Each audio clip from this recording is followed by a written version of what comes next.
1절부터 9절 같이 읽습니다. 시작. 지혜로운 여인은 자기 집을 세우되 미련한 여인은 자기 손으로 그것을 끊으니라. 정직하게 행하는 자는 여호와를 경외하여도 패역하게 행하는 자는 여호와를 경멸하느니라. 미련한 자는 교만하여 입으로 매를 자청하고 지혜로운 자의 입술은 자기를 보전하느니라. 소가 웃으면 구유는 깨끗하려니와 소의 힘으로 얻는 것이 많으니라. 신실한 정의는 거짓말을 아니하여도 거짓 정의는 거짓말을 했느니라. 거만한 자는 지혜를 구하여도 얻지 못하거니와 맹철한 자는 지식 얻기가 쉬우니라. 너는 미련한 자의 앞을 떠나라. 그 입술에 지식이 있음을 보지 못함이니라. 슬기로운 자의 지혜는 자기의 길을 아는 것이라. 미련한 자의 어리석음은 속이는 것입니다. 미련한 자는 죄를 심상히 여기도 정직한 자 중에는 은혜가 있느니라. 1절에 보니까 지혜로운 여인은 자기 집을 세우되 미련한 여인은 자기 손으로 그것을 하느니라. 이 잠언서를 기록한 사람은 솔로몬이죠. 솔로몬 왕입니다. 권력, 모든 걸 가진 사람이죠. 그런데 솔로몬은 돈이, 권력이, 정치가, 무역이 집을 세운다고 말하지 않습니다. 또는 정치가가 무슨 장군이 또는 학자가 집을 세운다고 말하지 않습니다. 누가 집을 세운다 그래요? 여인이 집을 세운다. 그것도 지혜로운 여인. 지혜로운 여인이 집을 세운다. 그러나 미련한 여인은 자기 손으로 집을 허문다. 그러니까 여러분 참 여인이, 엄마가 얼마나 중요한지를 알 수가 있어요. 여인이 집을 세우는 것입니다. 그러면 지혜로운 여인은 도대체 어떤 여인일까요? 그걸 이제 뒤에서 설명을 합니다. 2절에 보니까 정직하게 행하는 자는 여호와를 경외하여도 패역하게 행하는 자는 여호와를 경멸하느니라. 정직하게 행하는 자가 곧 여호와를 경외하는 자임을 알 수가 있습니다. 그러니까 지혜로운 여인은 어떤 자냐? 여호와를 경외하는 사람. 여호와를 경외하는 사람. 하나님께서 내 인생과 이 역사를 주관하시는다는 걸 알고 하나님을 본사에 인정하는 것, 우리 여호와를 경외하는 것이죠. 잠언서 3장 6절에도 보면 너는 본사에 여호와를 인정하라. 그래야만 그가 내 길을 지도하시리라. 그렇게 말씀합니다.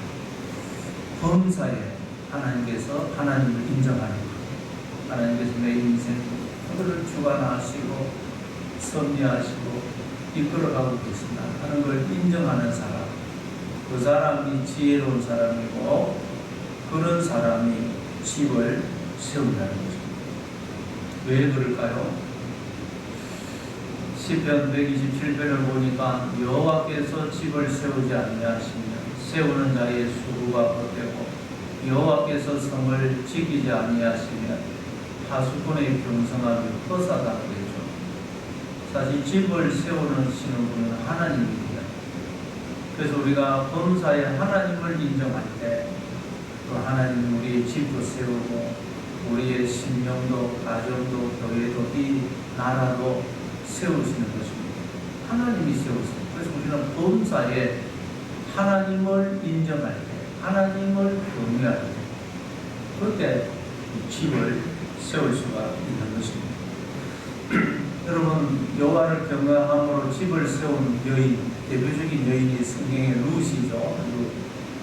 룻은 시아버지와 남편이 죽었어요. 가정이 몰락했습니다. 그런데 이 룻은 세상적으로 편하고 그냥 잘 사는 길을 택하지 않고 죽더라도 여호와를 경외하는 그 길을 택합니다.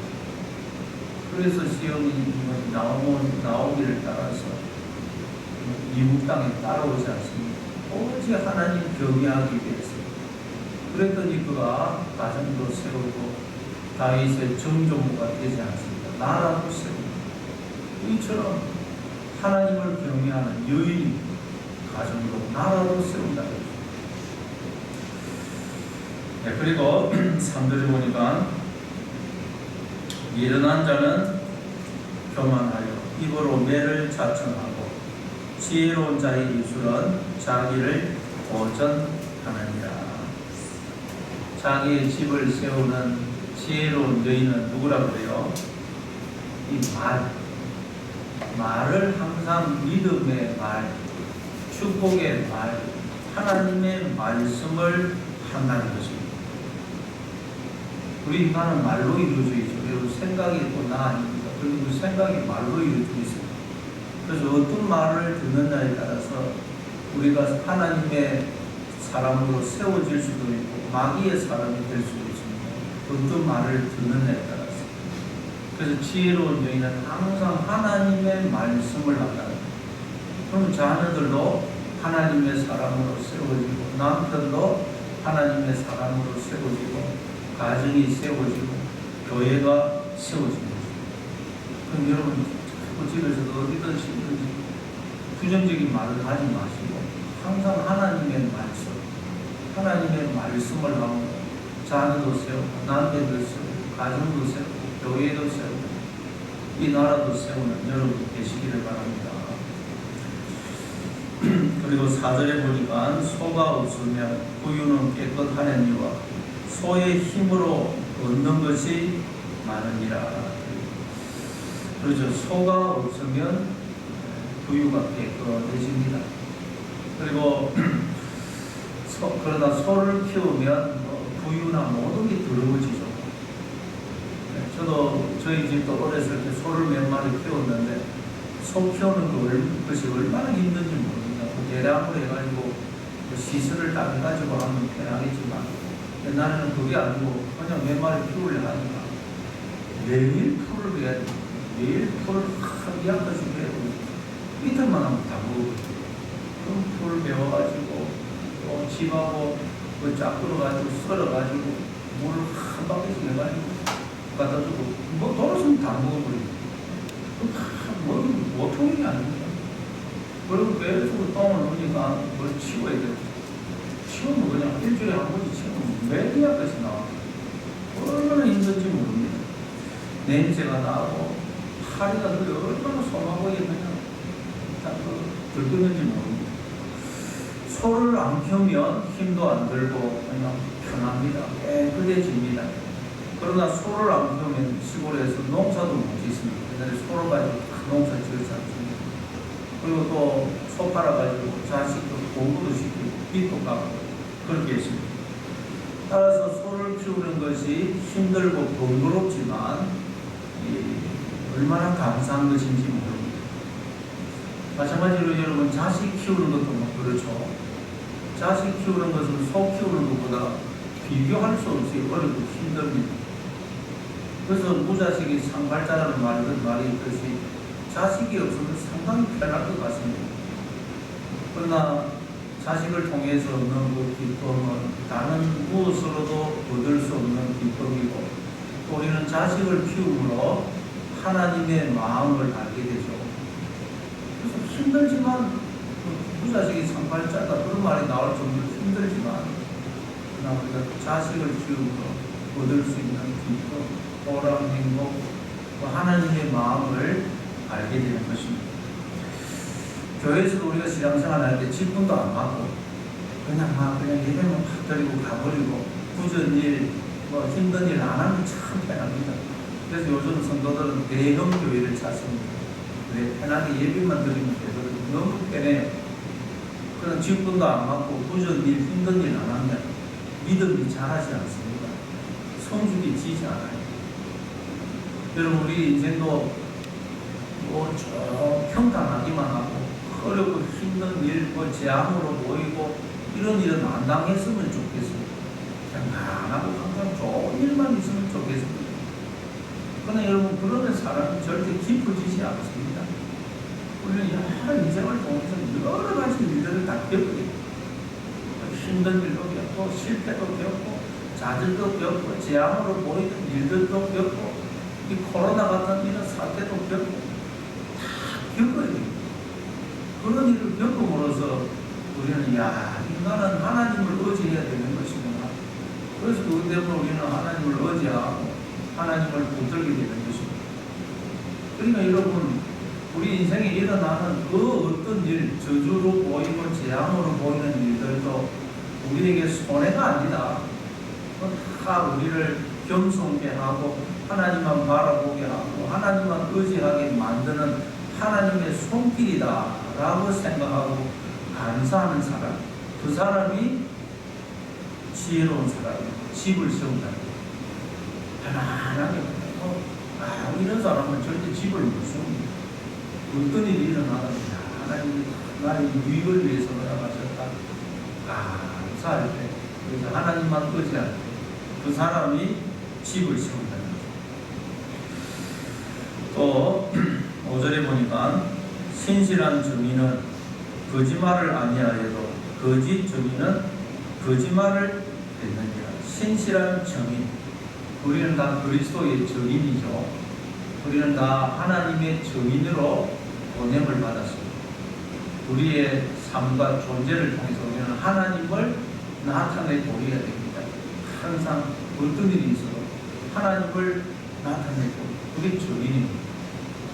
예수님은 우리가 지난 주일 살펴봤듯이 이제 바른유다의 배신으로 두들려가서 고난받고 조롱당하고 침뱉음받고 뺨맞고 그 고난, 그 엄청난 고통 속에 십자가에 매달려 죽게 되는 그 상황을 몇 시간 앞에 두고 뭐라고 말씀합니까?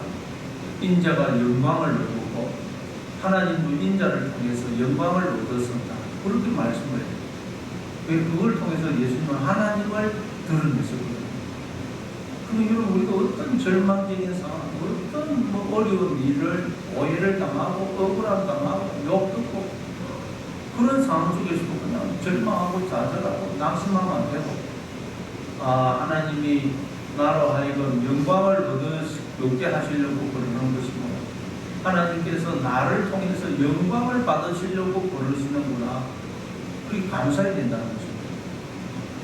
그렇게 어떤 상황 속에서도 하나님을 드러내는 사람, 그 사람이 지혜로운 사람이고, 그 사람이 자기 집을 세우는 사람이다. 억울하고 당하고 욕 듣고 모해 당하고 그러면 우리 헐죽이지 않습니다. 그러면 안 된다. 하나님이 나로 영광을 받게 하겠고, 하나님께서 나를 통해서 영광을 얻으시려고 그러시는구나. 그렇게 생각하시고, 여러분 하나님도 의지하고 느끼시는 어떤 상황 속에서 그래서 하나님을 드러내시고 여러분의 신령을 가정을 교회를 세우시는 여러분 되시기를 바랍니다. 6절에 보니까 거만한 자는 지혜를 구하여도 얻지 못하거니와 명철한 자는 지식 얻기가 쉬웁니다.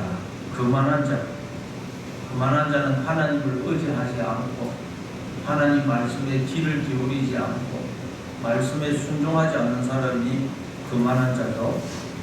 거만한 자는 지혜를 구하여도 얻지 못한다는 거예요. 그러니까 하나님 말씀 속에 지혜가 있는데 말씀을 듣지 않고 순종을 안 하는데 어떻게 지혜를 얻을 수가 있겠습니까? 그러나 명철한 자는 지식 얻기가 쉽다는 것입니다. 명철한 사람은 항상 하나님을 의지하고 하나님 말씀에 귀를 기울이고 그 말씀을 붙들고 사는 사람, 그 사람이 명철한 사람입니다. 그 사람은 언제나 지식을 얻는다.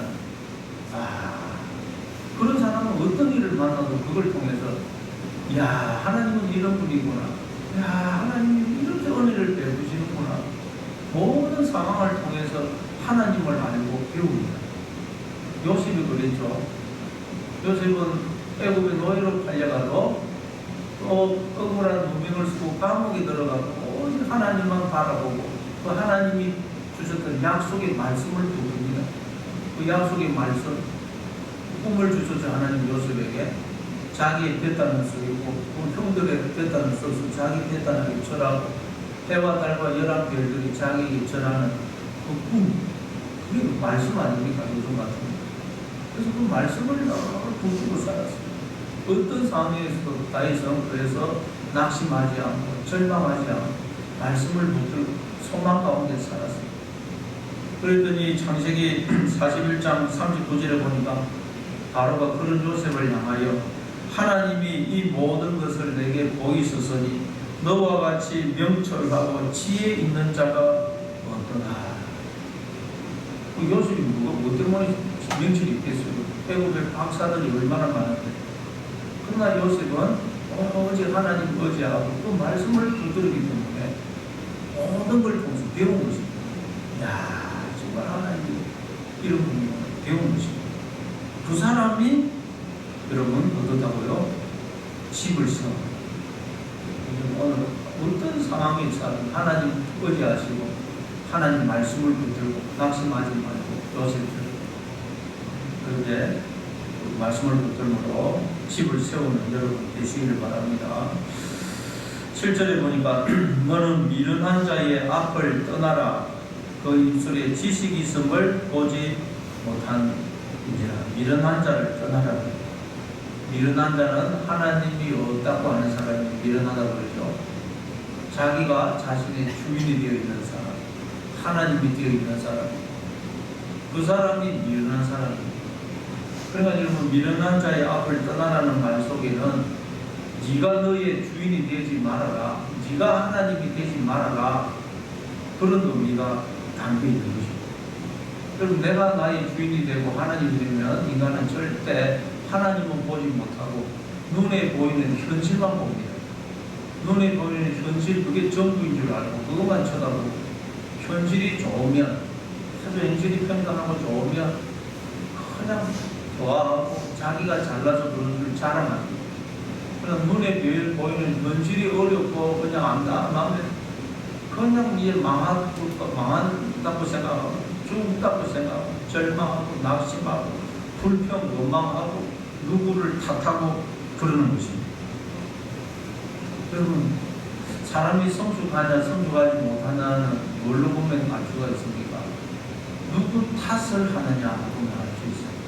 애들은 보면 애 키워보니까 애들은 뭐든지 잘못된 거 있으면 엄마 탓이에요. 엄마 탓. 공부를 못해도 엄마 탓. 아침에 늦게 일어나도 엄마 탓. 밥이 맛이 없어도 엄마 탓. 모든 게 엄마 탓이에요. 여러분, 나이가 들으면 이제 그게 없어지죠. 근데도 여전히 누구 탓을 하고 그 사람은 아직도 어린아이입니다. 내가 누구 탓을 하고 있다. 내가 아직도 어린아이다. 우리 쓰는다고. 누구 탓을 하면 안 됩니다. 탓을 하려면 내 탓이 있겠다. 내가 하나님을 의지하지 않고 바라보지 않기 때문이지. 누구 탓도 아닙니다, 여러분. 내 탓이 있겠다.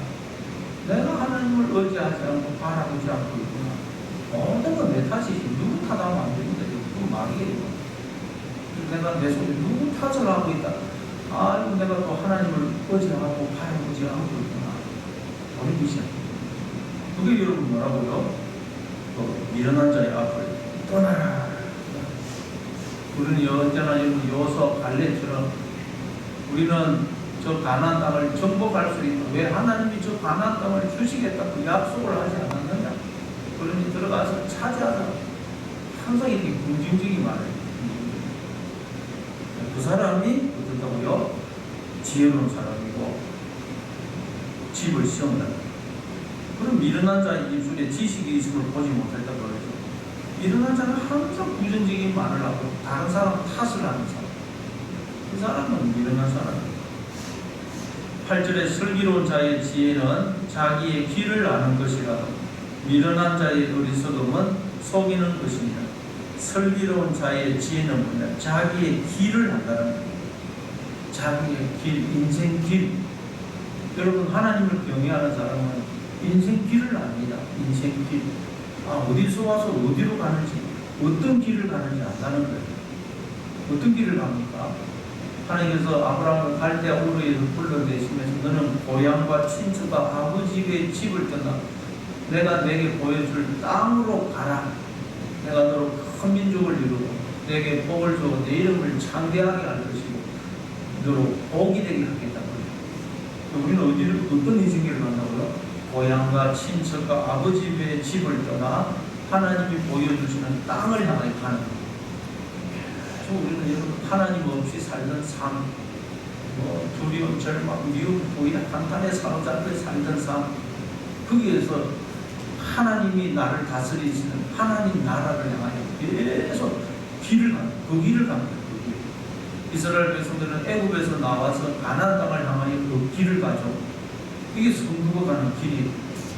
근데 그 가는 길이 광야길이에요. 광야길. 평탄한 길이 아니고 광야는 아무것도 없는 곳입니다. 살 수가 없어요. 하나님 그 길로 인도하시는 거예요. 그래서 우리가 겉으로 드러나는 현실만 보면 우리 절망하고 좌절하고 낙심할 수밖에 없어요. 그래서 우리가 늘 이걸 기억해야 됩니다. 하나님께서 우리를 인도하시는 길은 고향 친척 아버지 집에서 보여줄 땅으로 가고 애굽에서 가나안 땅으로 가는 길, 그 길은 광야다. 그렇지만 하나님이 늘 함께 하셔서 지키시고 보호하시고 매일 만나를 내려주시고 반석에서 물을 내려주시고 옷도 헤어지지 않고 발도 부러지지 않게 해주시고 우리의 길을 인도해 주십니다. 늘 이 사실을 기억해야 됩니다. 광야길입니다. 광야길. 눈에 보이는 현실만 쳐다보고 우리는 절망하고 낙심하면 안 된다. 오늘도 하나님께서 인도하시는 길은 광야길이다. 그러나 하나님이 함께 하시면서 지키시고 보호하시고 인도하시는 이 사실을 기억하시는 여러분 되시길 바랍니다. 그리고 9절은 미련한 자는 죄를 심상히 여겨도 정직한 자 중에는 은혜가 있느니라. 미련한 자는 죄를 심상히 가볍게 여긴다는 것입니다. 그러나 정직한 자 중에는 은혜가 있다. 그러니까 정직한 자는 죄를 묵게 여긴다는 말이죠. 죄를 묵게 여기는 사람. 그 사람이 지혜로운 사람들. 그게 은혜라는 거예요. 은혜라는 것은 뭐냐? 죄를 묵게 여겨서 그 죄를 떠나는 것. 그게 은혜입니다. 죄가 뭡니까? 눈에 보이지 않는 하나님과 하나님 말씀보다는 눈에 보이는 현실, 자꾸 현실만 쳐다보는 그게 죄입니다. 하나님 말씀보다는 내 생각, 내 판단을 자꾸 붙잡고 있는 것, 그게 죄입니다. 죄. 우리 성도는 여러분 눈에 보이는 현실, 그거 메인인 게 아니고 하나님을 바라보는 사람이고 내 생각, 내 판단이 아니고 우리는 하나님의 말씀을 붙드는 사람 아닙니까? 그게 여러분 죄에서 떠나는 것이고 그게 은혜라는 거예요. 눈에 보이는 현실을 보는 게 아니고 하나님을 바라보고 내 생각, 내 판단을 붙드는 게 아니고 하나님 말씀을 붙드는 것이 그게 은혜고 그게 죄에서 떠나는 것이고 그 사람이 지혜로운 사람이고 집을 세우는 것이죠. 오늘 우리가 가는 길은 인생 광야입니다. 광야만 쳐다보면 절망할 수밖에 없습니다. 그러나 인생과 역사를 주관하시는 하나님을 오늘도 주목하시고 바라보시고 내 생각 판단이 아닌 하나님의 말씀을 붙드심으로 오늘 집을 세우는 저와 여러분 되시기를 바랍니다.